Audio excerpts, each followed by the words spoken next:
تمہاری منزل یہ نہیں ہے کہ ڈگری مل جائے اور جاب مل جائے، یہ بہت چھوٹے درجے کی چیز ہے۔ میری، تمہارے وی سی صاحب کی، تم بچیوں کی، بچوں کی ایک ہی منزل ہے کہ یا اللہ تو راضی ہو جا۔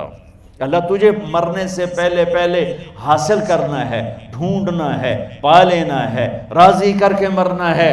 لیتک تحلو والایام مریرۃ ولیتک ترضی والانام غضاب ولیت الذی بینی وبینک عامر وبینی وبین العالمین خراب ولیت الشراب من ودادک صافیا وشربی من ماء المعین السراب فاذا صح منک الود فالکل حین وکل الذی فوق التراب التراب۔ اللہ کو پاتے ہوئے جو سودا کرنا پڑے کر جاؤ۔ عبداللہ بن حذیفہ کو رومیوں نے پکڑ لیا، صحابی ہیں، ان کو آگ میں ڈالنے لگے تو وہ رو پڑے، تو لوگوں نے رومی بادشاہ سے کہا کہ یہ رو پڑا ہے، ڈر گیا ہے، ان کا لے آؤ، میرے پاس لے آؤ۔ ان کو واپس لائے تو رومن بادشاہ نے پوچھا کیوں روئے ہو، موت سے ڈر گئے ہو؟ کہنے لگے موت تو ہمارے لیے سب سے بڑا تحفہ ہوتا ہے، میں اپنی بے بسی پہ رویا ہوں۔ کہ کیا بے بسی ہے؟ کہ بے بسی یہ ہے کہ ایک جان ہے آگ میں گرتے ہی جل کے راکھ ہو جائے گی، کاش میرے جسم پر جتنے بال ہیں اتنی میری پاس جانیں ہوتی اور میں ایک ایک جان کو اللہ کے نام پہ قربان کرتا۔ آج مرنے کا مزہ نہیں آ رہا، اس پہ رویا ہوں۔ تو بادشاہ اتنا حیران ہوا، انہوں نے کہا تو میرا ماتھا چوم دے اور میں تمہیں آزاد کرتا ہوں۔ تو اس کا ماتھا چوما، انہوں نے چھوڑ دیا۔ 2000 سال پیچھے چلے جائیں، فرعون دنیا کا واحد انسان ہے جس نے کہا انا ربکم الاعلی، میں سب سے بڑا رب ہوں، اور اپنے آپ کے رب ہونے کا دعویٰ انسانوں میں صرف فرعون کا ہے۔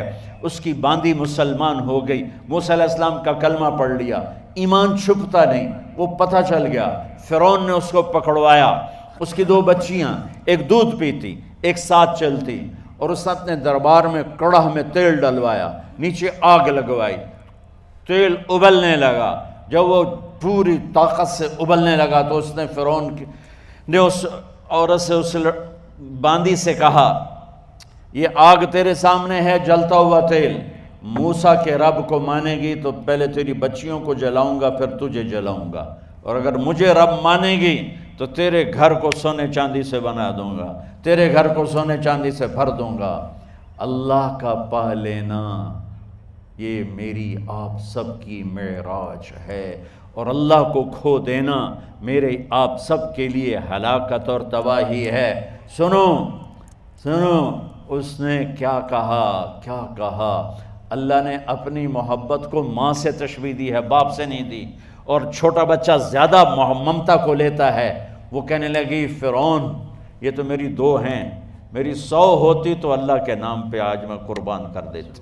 فَقْضِ مَا أَنْتَ قَاضٍ، کر جو تجھے کرنا ہے۔ تو پاگل ہو گیا، غصے میں کہنے لگا اس کی بڑی بیٹی کو ڈال دو۔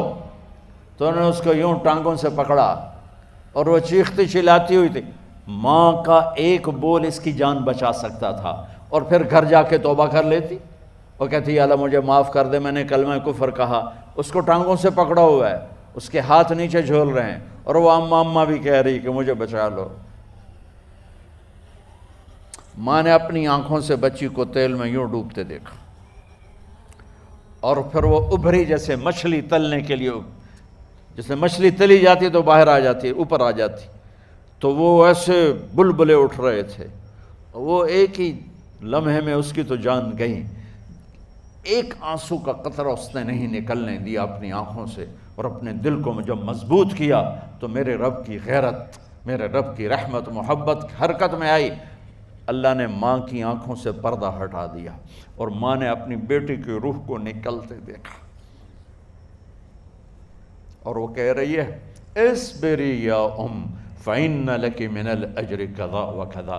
ماں جی ڈرنا نہیں، صبر کرو، جنت تیار ہے، جنت تیار ہے۔ اور شروع معصوم بچی کو تو پتہ بھی نہیں تھا کہ کیا ہونے والا ہے، اس کو پکڑ کے یوں ڈالا، اس کی تو آہ بھی نہ نکلی، اور وہ مچھلی کی طرح تلی گئی۔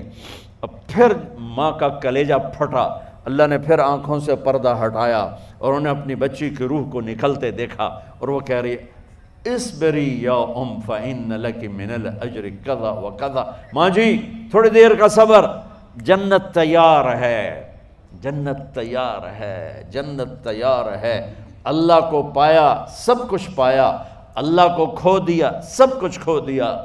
جب اس کو پکڑ کے لے جانے لگے، اس نے فرعون کو دیکھا، فرعون اس کی آنکھوں میں آنکھیں نہیں ڈال سکا، نظریں نیچے ہوں گی اس کی۔ کہنے لگی میری ایک بات مانو گے، میری ایک خواہش پوری کرو گے؟ فرعون نے پوچھا کیا؟ کہ جب میں بھی جل جاؤں تو میری اور میری بچیوں کی ہڈیوں کو اکٹھے دفن کرنا، باہر پھینک نہ دینا، دفنا دینا۔ فرعون نے کہا تمہاری یہ خواہش پوری کی جائے۔ انہوں نے کہا پیچھے ہٹ جاؤ، میں نے اللہ کو جان دینی ہے، مجھے دھکا دینے کی ضرورت نہیں ہے، میں اپنے اللہ سے ملنے جا رہا ہوں۔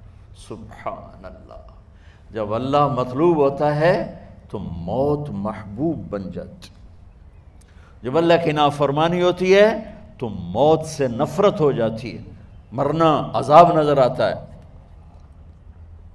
وہ چھلانگ مار گئی، اللہ اکبر کا نعرہ لگاتی ہوئی، ہڈیاں ادھڑ گئیں، گوشت ادھڑ گیا، ہڈیاں باقی رہ گئیں۔ فرعون نے کہا ایک ہی جگہ ڈال دو، سب کو دفن کر دو۔ دفن 2000 سال کے بعد، بچوں بچیوں 2000 سال کے بعد، موسیٰ علیہ السلام کے 2000 سال کے بعد جناب رسول اللہ صلی اللہ علیہ وسلم دنیا میں تشریف لائے۔ 40 سال کی عمر میں نبوت ملی، 50 سال کی عمر میں معراج ہوا، 2050 سال کے بعد میرے نبی کی سواری بیت المقدس جا رہی ہے، اور بیت المقدس پر جب وہ اوپر پہنچے ہیں تو مصر وہاں سے قریب ہو جاتا ہے۔ جب وہ اترنے لگے تو میرے نبی نے کہا جبریل جنت کی خوشبو آ رہی ہے، جبریل جنت کی خوشبو آ رہی ہے۔ کہاں سے آ رہی ہے؟ ابھی تو جنت اوپر ہے، ابھی تو اوپر جانا ہے، تو یہ زمین سے جنت کی خوشبو کیا آ رہی ہے؟ تو جبریل نے عرض کی یا رسول اللہ، فرعون کی ایک باندی تھی جو اللہ سے سودا کر گئی جان کا اور اپنی بچیوں کا، اس کی بچیوں کی ہڈیوں کو جہاں دفن کیا گیا ہے، یہ خوشبو جس دن انہیں دفن کیا تھا اس دن سے لے کر آج تک یہ خوشبو آ رہی ہے، اور یہ قیامت تک آتی رہے گی۔ اللہ اپنے نام پہ قربان ہونے والوں کی یوں قیمت لگاتا ہے۔ پہلے اپنی منزل طے کرو، پہلے اپنی منزل طے کرو، پہلے اپنی منزل طے کرو کہ مجھے اپنی زندگی کی سے لینا کیا ہے۔ مجھے اللہ کو پانا ہے، مجھے اللہ کو پانا ہے۔ میں نے اللہ کی قسم، اگر اللہ راضی ہے تو پھر موت سے بڑھ کر کوئی تحفہ نہیں، اس سے بڑھ کر کوئی خوبصورت پیغام نہیں، اور اگر اللہ ناراض ہے تو موت سے خوفناک کوئی پیغام نہیں۔ عمر بن عبدالعزیز 3 بر اعظم پر حکومت کی۔ عمر بن عبدالعزیز، بنو امیہ، مروان 9 مہینے حکومت کی، اس کا بیٹا عبد الملک بن مروان 21 برس حکومت کی، اس کا بیٹا ولید 10 سال حکومت کی، اس کا بیٹا سلیمان 2.5 سال حکومت کی۔ اسی تخت پر بیٹھے عمر بن عبدالعزیز۔ پہلے چاروں نے اللہ کے شریعت کو قربان کیا حکومت کے لیے۔ عمر بن عبدالعزیز نے اپنے آپ کو قربان کیا اللہ کے لیے، حکومت کو پاؤں کے تلے رکھا اور اللہ کی رضا کو سامنے رکھا۔ ان کو زہر دیا گیا۔ جب ان کی موت کا وقت قریب آیا تو انہوں نے رجا بن حیوہ کو بلایا۔ سننے والی بات ہے بچوں، ان سے فرمانے لگے سنو، میں نے 3 بادشاہوں کو قبر میں اتارا۔ اب بچیاں تو قبرستان جاتی نہیں، ہم تو اپنے ہاتھوں سے قبر میں اتارتے ہیں، اور اوپر مٹی ڈالتے ہیں، اور اوپر اینٹیں ڈالتے ہیں، اور پھر منو مٹی میں دبا کے واپس آتے ہیں۔ یہ منظر آپ بچیوں کے تو دیکھنے کا بھی نہیں ہے۔ وہ کہنے لگے میں نے 3 بادشاہوں کو مٹی میں ڈالا، لیکن ان کے کفن کی گرہ کو جب کھول کے دیکھا تو ان کے چہرے قبلے سے ہٹ چکے تھے اور رنگ ان کے کالے پڑ چکے تھے۔ ولید بن عبد الملک، سلیمان بن عبد الملک، عبد الملک بن مروان، عبد الملک باپ ولید بیٹا، سلیمان بیٹا، یہ تینوں کا ان کے چہرے کالے ہو گئے تھے اور ان کا قبلے سے منہ پھر گیا تھا۔ اب میں مرنے لگا ہوں، مجھے پہلے ضرور چیک کرنا کہ میرا اللہ میرے ساتھ کیا کرتا ہے۔ پہلے تینوں کی ظلم کی حکومت تھی، ان کے چہرے قبلے سے کیوں ہٹ گئے؟ آپ کو عجب بات بتاؤں، ولید بن عبد الملک روزانہ تہجد میں کھڑے ہو کے 10 سپارے پڑھتا تھا، 10 سپاروں کی تلاوت تہجد میں کرتا تھا کھڑے ہو کے، اور قبلے سے چہرہ ہٹ گیا۔ سلیمان بن عبد الملک تہجد گزار، چہرہ قبلے سے ہٹ گیا، ظلم کیا، ظلم کیا، ظلم کیا، خون کو پانی بنا دیا، حکومت پر شریعت کو قربان کیا، رشتے ناتوں کو قربان کیا۔ اللہ نے قبلے سے چہرے، نمازیں منہ پہ مار دی، روزے منہ پہ مار دیے، حج زکاتیں منہ پہ مار دی، تہجد ان کے منہ پہ مار دی، اور ان کے چہروں کو قبلے سے ہٹا دیا اور رنگ کالے کر دیے۔ عمر بن عبدالعزیز نے اسی سلطنت کو عدل سے بھر دیا، اسی سلطنت کو عدل سے بھر دیا۔ کیسی سلطنت کی؟ جب گورنر تھے تو 60 اونٹوں پہ سامان چلتا تھا، جب امیر المومنین بنے تو بچے کہنے لگے ماں سے، بچے بچیاں 12 تھے، ماں سے کہنے لگے کہ عید کا موقع آ رہا ہے، ابا سے کہو ہمیں نئے کپڑے تو لے کر دیں۔ ان کی ماں کا نام ہے فاطمہ، بچوں کی ماں کا نام فاطمہ بنت عبد الملک۔ یہ دنیاوی سٹیٹس میں سب سے بڑی خاتون گزری ہے، آج تک اس کے لیول کی کوئی عورت نہیں آئی۔ دادا بادشاہ، باپ بادشاہ، 4 بھائی بادشاہ، 6 خامند بادشاہ، 7 نسبتوں سے یہ عورت شہزادی رہی ہے۔ حضرت عمر گھر آئے، بیگم نے کہا بچے کپڑے مانگ رہے ہیں۔ حضرت عمر کہنے لگے میرے پاس تو پیسے نہیں ہیں، تنخواہ میں تو مشکل سے روٹی پوری ہوتی ہے، کہاں سے لے کر دوں؟ تو تھوڑی دیر خاموش رہیں بیگم، پھر کہنے لگی آپ ایسا کریں اگلے مہینے کی سیلری ایڈوانس لے لیں، اس سے میں کپڑے لے لیتی ہوں اور روٹی کا خرچہ میں مزدوری کر کے گھر بیٹھے مزدوری کر کے چلا لوں گی، آپ 1 مہینے کی تنخواہ ایڈوانس لے لیں۔ حضرت عمر بن عبدالعزیز واحد خلیفہ ہیں جن کے دور میں 3 بر اعظم میں زکوٰۃ لینے والا باقی نہیں بچا تھا۔ یہاں لاہور بھی ان کی حکومت کے نیچے تھا، جنوبی اسپین فرانس ان کی حکومت کے نیچے تھا، کاشغر تک ان کی حکومت کے نیچے تھا، استنبول کے دروازوں تک ان کی حکومت تھی۔ 3 بر اعظم میں ایک آدمی زکوٰۃ لینے والا نہ بچا، اور اپنا حال یہ ہے کہ بیگم سے کہہ رہے ہیں پیسے کوئی نہیں، کپڑے کہاں سے لے کر دوں؟ اور بیگم طریقہ بتا رہی ہے کہ آپ اگلے مہینے کی تنخواہ ایڈوانس لے لیں، اس سے میں کپڑے لے لوں گی، اور چولہے کا خرچہ، روٹی کا خرچہ میں گھر بیٹھ کے مزدوری کر کے کما لوں گی۔ تو حضرت عمر کہنے لگے ہاں یہ ٹھیک ہے۔ باہر آئے وزیر خزانہ مزاحم، انہیں بلایا کہ بھائی ہمیں اگلے مہینے کی تنخواہ ایڈوانس چاہیے، یہ تنخواہ والے لوگ بیٹھے ہوئے ہیں تنخواہیں لیتے ہیں۔ اس نے کاغذ قلم آگے رکھ دیا، کہا حضرت یہاں لکھ کے دے دیں آپ 1 مہینہ زندہ رہیں گے میں تنخواہ دے دیتا ہوں، اب مجھے لکھ کے دے دیں آپ 1 ماہ زندہ رہیں گے میں آپ کو تنخواہ دے دیتا ہوں۔ چپ کر کے اٹھے، ایک لفظ نہیں بولے، گھر گئے۔ حضرت اپنی بیگم فاطمہ سے کہا بیگم بچوں سے کہہ دو کہ باپ کے پاس کپڑے لے کر دینے کی سکت نہیں ہے، اور خزانے ایسے بھرے پڑے تھے کہ زکوٰۃ لینے والا کوئی نہیں تھا۔ عید کی نماز ہوئی، نماز کے بعد جب ساری فیملی ملنے آئی اور بچے بھی ملنے آئے تو ان کو دیکھ کر ان کی آنکھوں میں آنسو آ گئے۔ کہنے لگے بچوں آج تمہیں دکھ تو ہوگا اپنے باپ پر کہ ایک جوڑا کپڑا بھی لے کر نہ دیا عید کا۔ تو ان کے ایک بیٹے نے کہا ابا جان آج ہم بڑے خوش ہیں، ہمارا سر اونچا ہے کہ ہمارے باپ نے مسلمانوں کے مال پہ ڈاکہ نہیں ڈالا، ہمیں قربانی کا بکرا بنایا، لیکن مسلمانوں کے مال میں خیانت نہیں کی۔ یہ ان کا طرز حکومت تھا، اس طرح انہوں نے حکومت کی۔ گھر میں تشریف لائے تو بیٹیوں سے بات کی تو انہوں نے منہ پہ ایسے دوپٹہ رکھا ہوا، منہ پہ دوپٹہ رکھ کے بات کریں تو فرمانے لگے کپڑا تو ہٹاؤ، دوپٹہ کیوں رکھا ہوا ہے؟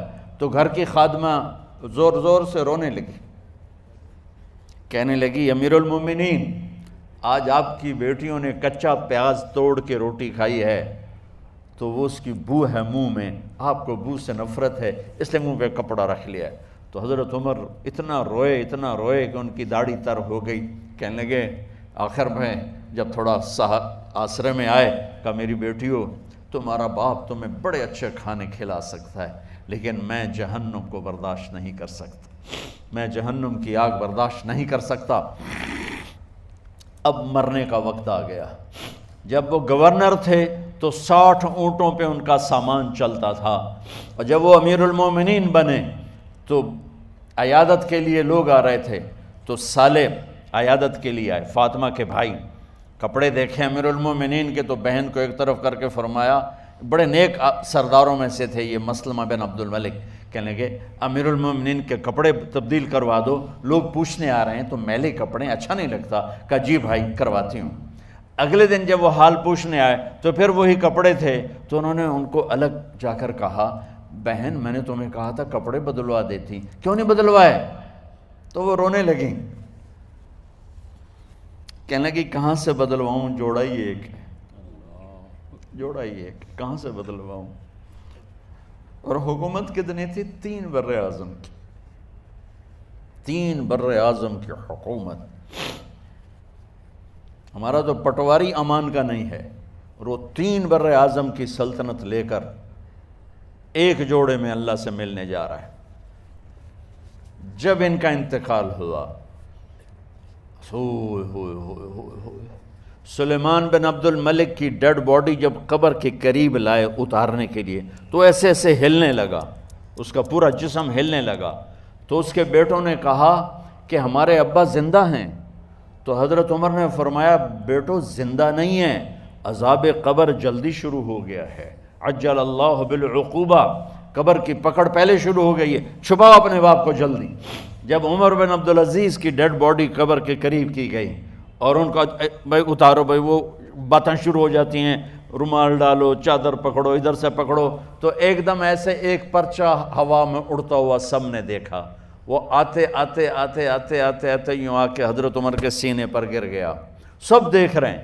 جب پرچے کو اٹھا کے دیکھا گیا تو اس پہ ایک سطر پہ لکھا تھا بسم اللہ الرحمن الرحیم، اور دوسری سطر پہ لکھا تھا براءۃ من اللہ لعمر بن عبد العزیز من النار، یہ عمر کے لیے جہنم کی آگ سے نجات کا پروانہ ہے۔ 3 بر اعظم کی سلطنت لے کر وہ جنت کا پروانہ لے کر دنیا سے گئے۔ جب ان کو قبر میں اتارا گیا تو انہوں نے رجا بن حیوہ سے فرمایا تھا 3 بادشاہوں کے چہرے دیکھے قبلے سے پھر گئے، رنگ کالے پڑ گئے، مجھے تم نے دیکھنا ہے کہ کیا ہوتا ہے؟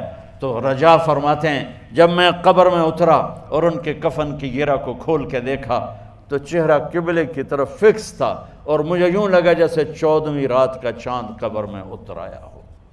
میرے عزیزو، طلبہ و طالبات، اللہ کو اپنی منزل بناؤ، اللہ کو اپنی منزل بناؤ، اللہ کو اپنی منزل بناؤ۔